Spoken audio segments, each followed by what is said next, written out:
Today's movie is a special request from Patreon supporter Marcus Rose, who asked me to review Making Contact. And I know what you're thinking, 2 Patreon requests in a row, did I get behind again? Yep, I sure did.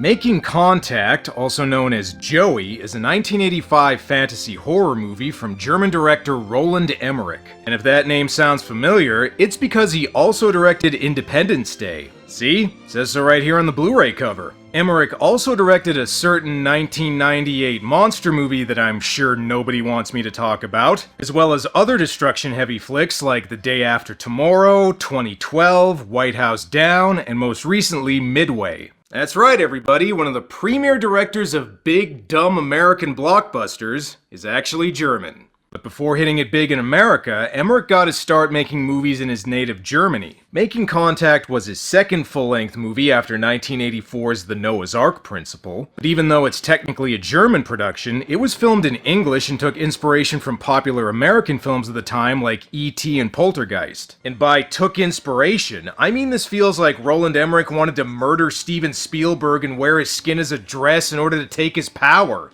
Alright, maybe I'm being a little too hard on him, because while this movie definitely has a big Spielberg influence, it also manages to be completely its own weird thing. You'll see what I mean. This German fantasy movie may not exactly be the never-ending story, but at least it was produced by a company that rhymes with Falkor, and if you thought I was joking about the Spielberg thing...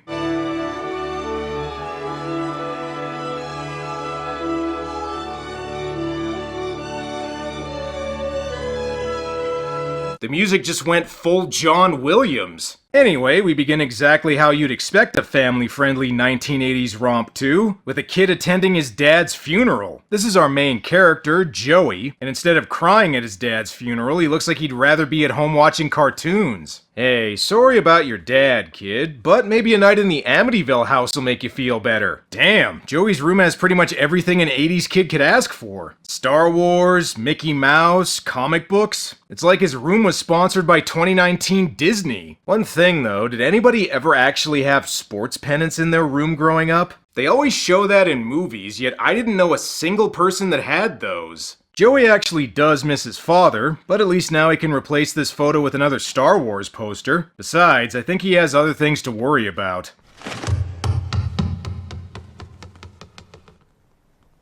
Stop! Please stop!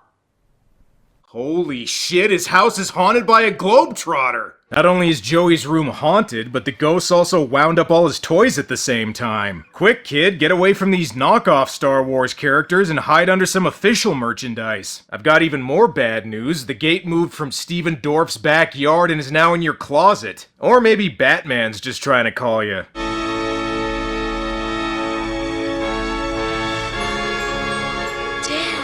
Turns out Joey's able to communicate with his dead father through the phone, so I guess this isn't really a Spielberg knockoff as much as a prequel to Frequency. What, both movies were made by a guy named Emmerich? Oh, and there's also an evil ventriloquist dummy in the movie now. If it seems like I'm going through the movie a little fast, I'm actually not. We're still only 10 minutes in. This is probably because while the original German version ran about an hour and 40 minutes, I'm doing the American version, which is around 20 minutes shorter. Oh, but 2012? That one needed to be over 2.5 hours. I have no idea if the German version is better or not, but as you'll see, the American cut feels a little... disjointed. Oh, jeez. That boy better not be calling the afterlife through a 1-900 number, or that's gonna cost a fortune. And I know I keep mentioning the Spielberg influence, but...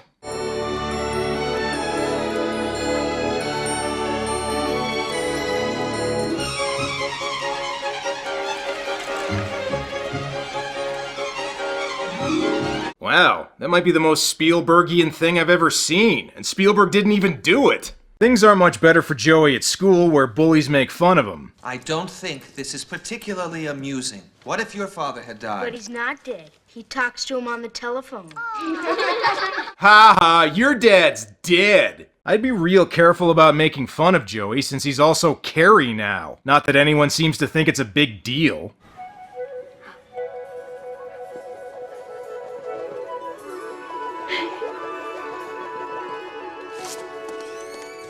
That may have seemed cute, but he was actually trying to make her head explode. I think I figured out why so much weird shit is happening. Joey's place is right next to the Psycho house. Also, why do both of the Patreon requests this month have an R2-D2 knockoff in them? Come to think of it, the evil dummy could kinda double as a Yoda knockoff. Or maybe Yoda if he fucked Mr. Peanut.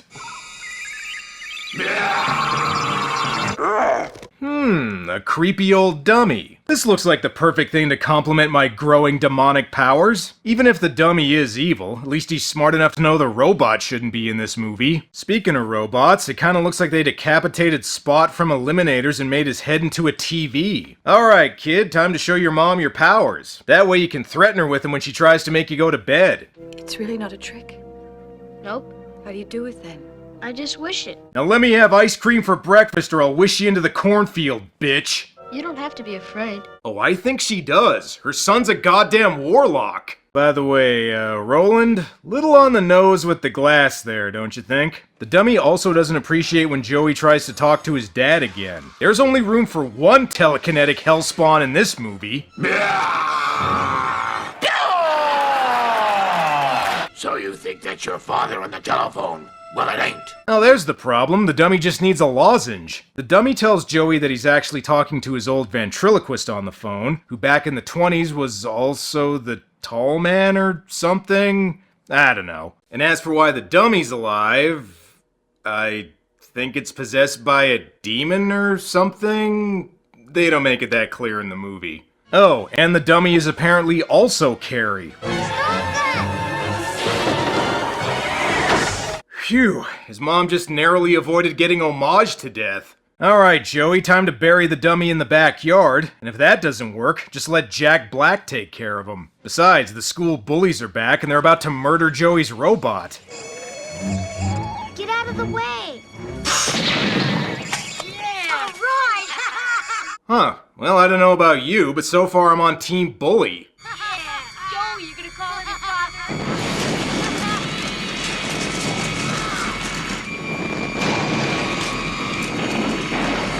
Okay, I know I joked about Joey being Carrie earlier, but I'm really starting to think this movie's gonna end with him murdering everyone at school. Now that their toys have been wrecked, the bullies leave to go confront Pennywise at the haunted house. Joey's teacher also drops by and brings the dummy back inside. You know, instead of burying him, you could just try killing him with your psychic powers next time. And is it me, or do the adults in this movie not really react that strongly to learning Joey has superpowers? Martin, your soup's getting cold. Oh, I'm sorry. Ah! He burned my hand. Joey! I don't care if you are banging my mom, I am never gonna call you dad. And if you try and make me, I'll turn you into a jack-in-the-box, got it? I once read that such phenomena usually occur during puberty. Yeah, you should probably stop getting your information from the National Enquirer. Joey still has his phone, but instead of his dad, he's busy calling Freddy Freaker. I don't even want to go to school anymore. They're all jerks. I hate them.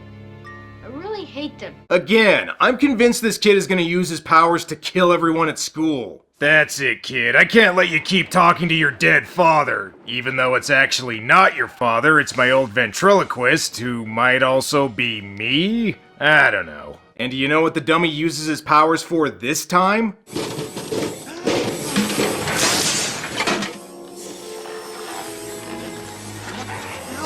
That's right, he conjures up another E.T. knockoff. Oh, and he also turns their car into Christine. Sure, why not? I get the feeling most of this movie's budget was spent on toys and strings. I hate you!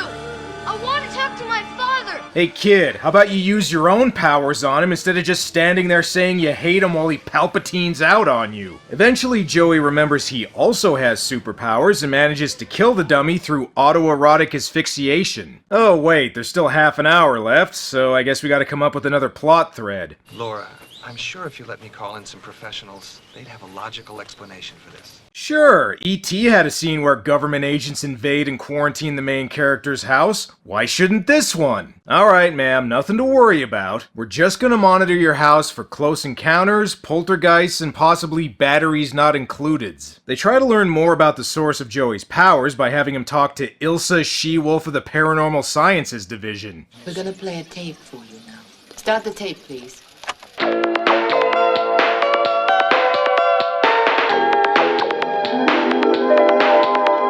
I have no idea how this is helping, but hey, I'm not complaining.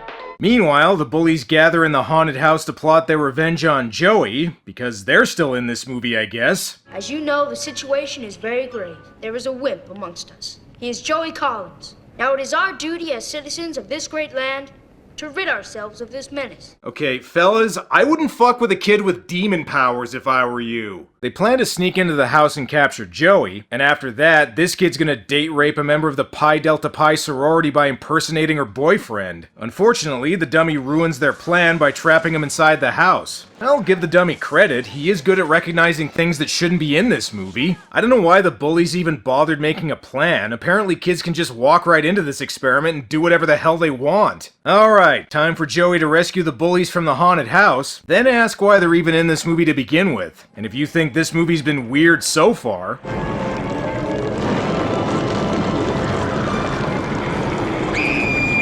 Oh shit, she's getting attacked by Rockbiter's dick. I know I made a Goosebumps reference earlier, but this is really starting to feel like somebody put a bunch of R.L. Stine books into a blender. At one point, there's even a cheeseburger monster. What, are the egg monsters from Mars gonna show up next? Actually, guess who does show up?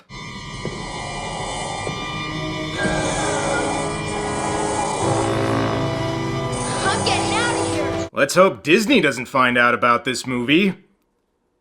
Who am I kidding? They probably already own it. I'm not really sure what's going on, but I think they're in the labyrinth from Hellraiser now. I, for one, am really surprised that a Roland Emmerich movie has turned into a bunch of mindless special effects sequences. Okay, can somebody please tell me what's going on here? By contacting your father and using the powers of this imaginary world, you have allowed this evil one to play his tricks on you.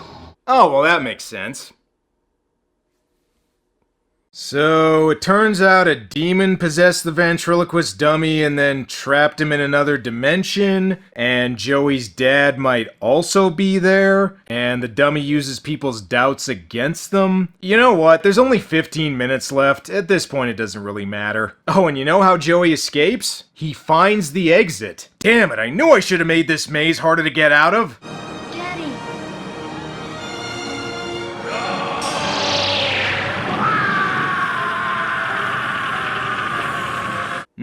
Leaving. The dummy's one weakness. Huh, that's weird. It looks like the movie just spliced in footage of God getting a colonoscopy. And I think Joey goes to heaven now? Oh boy, I have no idea what the hell is going on. I'm just gonna assume this is all explained in the German version. And so, Joey was reunited with his father, thus forcing his mother to bury yet another loved one. The end.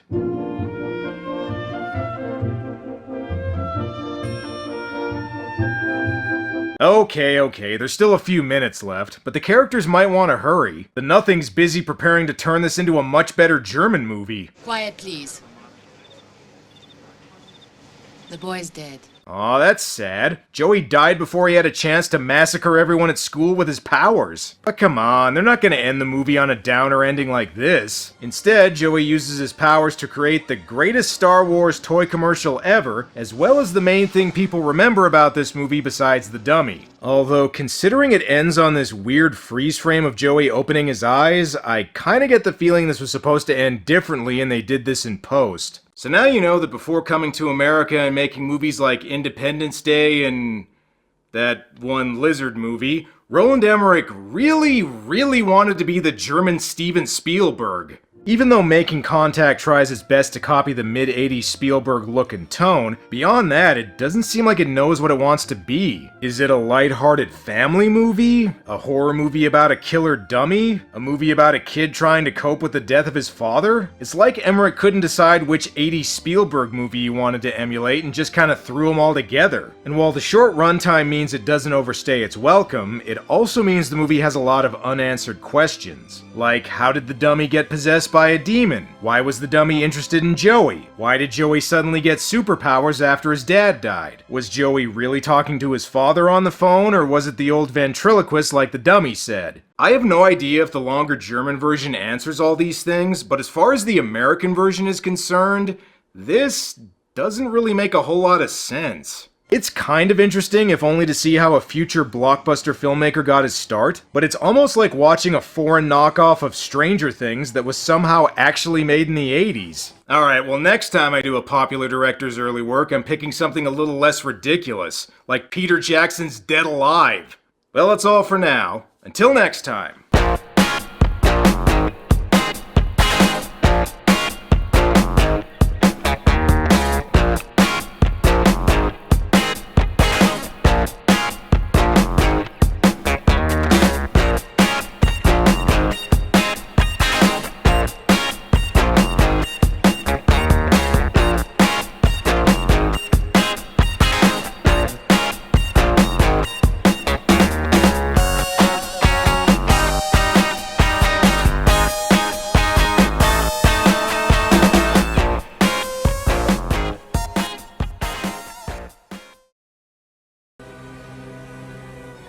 Daddy? Yeah!